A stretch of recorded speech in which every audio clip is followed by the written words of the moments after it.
তেলের বাজারে কি বড় কোনো ধস নামছে? বিশ্বের অন্যতম পরিচিত দুবাই ক্রুড এখন বিশাল ডিসকাউন্টে বিক্রি হচ্ছে। কেন হঠাৎ তেল সমৃদ্ধ দেশগুলো পানির দরে তেল ছাড়ছে, আর কেনই বা এশিয়ার বড় বড় দেশগুলো মুখ ফিরিয়ে নিচ্ছে?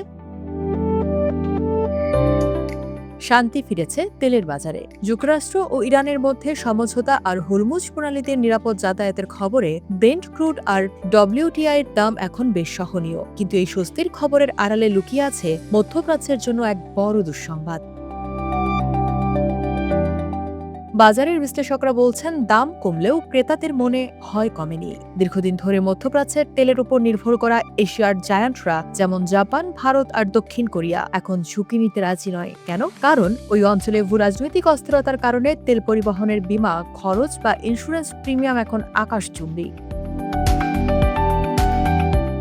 জাপানের কথাই ধরুন, যারা এতদিন নিজেদের চাহিদার 93% তেল হরমুজ প্রণালী দিয়ে আনত, তারা এখন পুরোপুরি বিকল্প পথের দিকে ঝুঁকছে। 2026 সালে দাঁড়িয়ে তারা এমন সব রিফাইনারি বা শোধনাগার তৈরি করছে যেখানে শুধু মধ্যপ্রাচ্যের তেল নয়, বরং যুক্তরাষ্ট্রের অপরিশোধিত তেলও সহজে প্রসেস করা যায়। ভারত ও দক্ষিণ কোরিয়াও একই পথে হাঁটছে। তারা এখন আফ্রিকা, নাইজেরিয়া আর কানাডার দিকে তাকাচ্ছে।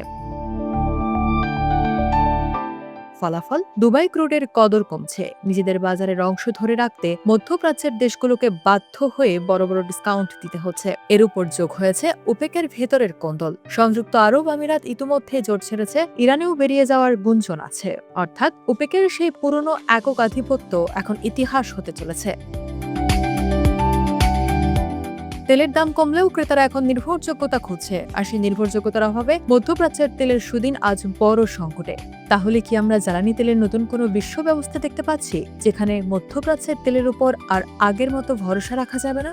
বাজারের এই অস্থিরতা কি শুধু সাময়িক, নাকি জ্বালানি মানচিত্রে বড় কোনো বদলের ইঙ্গিত?